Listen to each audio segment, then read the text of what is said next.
magpuproceed na tayo syempre dito sa paggawa ng backdrop. Yung paggawa ng backdrop, nakadepende yan sa sukat na bibilihin mo na OPP plastic. Pero dun sa OPP plastic na ginamit ko, ang ginawa kong sukat 3.5 by 2.8. So, tuturuan ko kayo gumawa ng design dyan. Syempre, kailangan nyo ng Canva. Etong mga way na tinuturo ko, yung mga napakadali lang. Hindi nyo na kailangan ng Photoshop dito, mga tropa ko. Medyo, alam ko, hirap kasing gumamit nyan. And eto no, i-click nyo lang tong plus or gagawa kayo ng design, custom size. Dito baguhin nyo lang inches. Yung sa pinakalapad niya, gawin yung 2.8 and dun sa height sa taas 3.5. Nakadepende yan sa OPP plastic talaga. And syempre, dun sa pinaglagyan ko, mas mataas dun sa pinaka ginawa kong design, no? Kayo na lang yung mag-adjust dun. And dito, punta lang kayo ng elements. Pili lang kayo ng mga trip nyo na color. Sabihin nyo, yellow, gradient, yan. Enter nyo lang yan.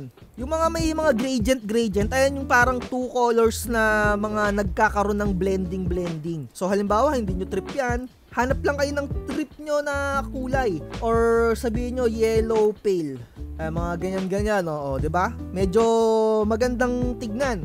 So, ayan na. So, next na gagawin nyo, pwede kayong maglagay ng mga text. Nakadepende sa inyo kung ano yung ilalagay nyo. Syempre, magpapasalamat ka. Thank you. Ayan, ganyan, no? And pili ka lang ng pinaka-font na gusto mo. Anyway, sa mga gustong mag-avail ng mga Canva Pro, i-message nyo lang ako. Ito yung usually na ginagamit itong Brittany. Kasi parang ang angas nung dating nung pinaka-text niya. Yung pagka-curl ng sulat, diba? And syempre, next nyan, pili ka na ng kulay. Kung anong gusto mong maging kulay, yung pinaka-text. Nasa sayo kung anong color yung pipiliin mo, no? Minsan, ganyan, diba? Nasa sayo, nasa skills mo na kung gaano ka artistic, no? Ako hindi ako masyado artistic Ganyan lang talaga ginagawa ko. And to skip this design na to, kaya nyo na yan. Kayo na lang yung mag-visualize kung ano yung kalalabasan ng pinaka gusto nyong maging backdrop. Ako ganito lang, yung logo ko lang and kumuha ako ng konting verses na naaalala ko sa isipan ko nung nag-aaral pa ako ng computer engineering, diba? So ganyan lang, napakasimple lang kasi parang mas maganda or added factor yan sa pagbibigay natin or presentable siyang tignan kapag ibibigay nyo na, diba? So, ayan, explore nyo na lang tong Canva. Napakaraming mga pwede nyong gawin dito. May mga ganyan-ganyan pa, diba? Para lang mapabilis yung vlogs natin. Ayan, kayo na lang yung mag-explore sa part na to. And syempre, next naman natin, yung isa pang design na gagamitin natin. Yung kinaklamp or yung in-stapler doon sa pinakataas ng OPP plastic. Ayan, no? Dalawa yan, baliktaran lang. Iniikot-ikot lang yan, pero isang design lang yan, mga tropa. Ayun, no? Naiikot-ikot lang yan. So, dito ang ginagawa ko, laging nakadepende sa OPP plastic. So, yung OPP plastic ko, 3.5 yung haba niya. So, eto, 1 inch lang yung ginawa ko sa height niya. Kasi yung pinaka-total niyan, magiging 2 pagka pinagsama mo yan dito. So, gawa ulit kayo dito sa design sa Canva. Custom size, palitan nyo ng inches. Sa lapad, yung width, gagawin nyo siyang 3.5. Again, nakadepende yan palagi sa pinakasukat ng OPP plastic na gagamitin mo. And sa height, ginawa ko lang 1. Ayan. Tapos create. And again, ang gagawin nyo dito, kuha lang kayo ng kulay na gusto niyo. Sabihin nyo ulit. Sabihin na lang natin orange, pale, gradient. Nakadepende sa inyo to, mga tropa. Halimbawa, ganito na lang. Or, eto. Yan, mga ganyan, no? Select na lang kayo dito kung anong gusto nyo talaga. Sample lang naman natin to. Ayan, halimbawa, eto na yung napili ninyo. So, tandaan nyo lang yung nilalagay ko dito. Thank you and printed and handcrafted by kung anong pangalan ng shop ninyo. And minsan, nilalagay ko, I'm a rep magnet, put me on your fridge. Nakadepende yan kung ano yung ikinikater ninyo, halimbawa button pins, 'di ba? Kapag rep magnet, ganito lagi yung nilalagay ko. Kasi ganito yung mga nakikita ko sa mga nagbibigay sa akin ng mga rep magnet. Halimbawa kagaya nito. Eto, rep magnet to na binigay sa akin ng kumpare ko. At syempre, ginagaya ko rin yung mga nakalagay doon. So, ini-improve ko na lang din yung mga something-something, di ba? So, ganyan. O, gagawa na tayo ulit ha. Pindutin nyo yung text. Tapos, eto, syempre, laging may thank you. Lagi kayo magpapasalamat mga tropa. Pili ulit kayo dito ng pinaka-font na trip ninyo. Halimbawa, eto na lang. Para sample-sample lang naman eh. Ayan o. So, pili kayo ng kulay. Sabihin natin kulay dilaw. Lagyan natin ng pinaka shadow nya or outline. Pili tayo dito. Eto. Ganyan no. So, kayo na lang ang mag-design ha mga tropa. Eto, sinasample ko lang. So, for rep magnet, gayahin nyo lang to. I'm a rep magnet, put me on your fridge.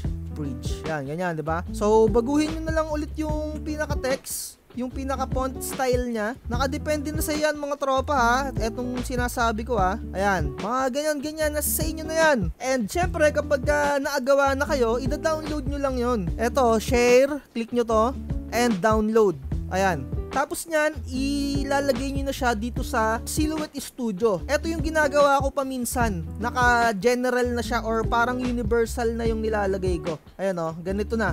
So kapag na-i-drag and drop nyo na siya dito sa Silhouette Studio, kukuha lang ako ng copy nyan. Sabihin nyo copy-paste or ida-drag nyo yung mouse nyo, pipindutin nyo yung Alt na button. Ito, ipapaikot nyo lang siya ng ganyan. Para ganito na yung kalalabasan niya. Ayan o, tapatan dapat siya. And kapag ka tinupi, mababasa ng maayos, di ba? Ayan o, ganito yung pinaka-setup. Ayan, ganyan. Basta ididikit mo lang siya ng ganyan, magkatapat. Ayan o. Di ba? So, ngayon, alam nyo na yung mga kailangan natin ng mga peripherals, alam nyo na yung mga design. And sa pagba-back-to-back printing naman, kailangan meron din kayo pang iba pang design sa likod eh. Nasa sa inyo kung ano yung ilalagay nyo na design din sa likod. Mas maganda back-to-back yung design ninyo. So, ang ginagawa ko, pag nagba-back-to-back ako dito, idadrag ko lang siya dito, tapos, kiniklik ko etong pinaka-align center nya. Ayan. And syempre, kapag nagbago ulit ako na design para sa likod, naglalagay ulit ako dyan. Ganun lang ulit ginagawa ko, sinesenter ko lang ulit. Pumapantay yon mga tropa, ganun lang. Tapos piniprint ko na, nagpiprint na ako, back to back na yung kalalabasan nun. So syempre, tignan nyo rin yung pinaka-design kung magsasakto siya. Pero sa akin, ganyan, nagsasakto lang talaga yan. So syempre, pag nagprint na, ibabaligtad mo lang yon. Tapos dun ka naman sa kabila magpiprint. Ganun lang kadali mga tropa. And syempre, nalaman nyo na yung pagdidesign. Nalaman nyo na yung kung paano yung gagawin kapag rectangle or square. Gagamitan natin ng ChatGPT. And alam nyo na rin yung backdrop. At alam nyo na rin yung ginagamit dito sa pinakatakip ng ating OPP plastic. Na ituro ko na kahit papano yung pag back-to-back printing. Proceed naman tayo sa printing. So syempre, ako using pigment ink, ang ginagawa ko dito, piniprint ko lang siya at ginagawan ko siya ng color correction. A4, syempre, usually, paper type natin, ginagawa ko laging matte. At dito, hinahay ko yung pinaka-quality niya. Sa mga nagpiprint using dye ink, pwedeng standard lang. Pero make sure na naka-paper type kayo ng Epson matte. Huwag kayong gagamit ng plain paper kung magpiprint kayo dyan sa mga original ink yung gamit nyo na dye ink. Diba? Laging Epson matte. So, for color correction, ginagawa ko, sineselect ko lang to and etong controls, RGB 2.2, and dito, minsan ginagawa ko siyang negative 5 yung brightness niya para medyo tumapang yung kulay. And dito naman, ginagawa ko magenta, dinadagdagan ko lang siya ng 5. Ako, ang ginagamit ko, pigment ink Hansol. So, ayan, print nyo na. Hindi ko na ipapakita yung pag-print kasi alam nyo naman na yan, mga tropa. Same lang din yan ng settings ko sa mga backdrop, sa mga ganito. Pero kung dye ink ang ginagamit nyo kahit wala ng color correction, mga tropa, make sure yung paper type ay naka-Epson matte. Nasa sa inyo kung gusto nyong i-high. Pero wag nyo lang i-high pagka naka-original dye ink kayo. For pigment ink lang yon para mas maganda kasi mas mura yung pigment ink. Okay na okay lang i-high yung settings niya. So, proceed na tayo sa actual na. I-voice over ko na lang para okay na okay yung vlogs natin. Ito yung gagamitin ko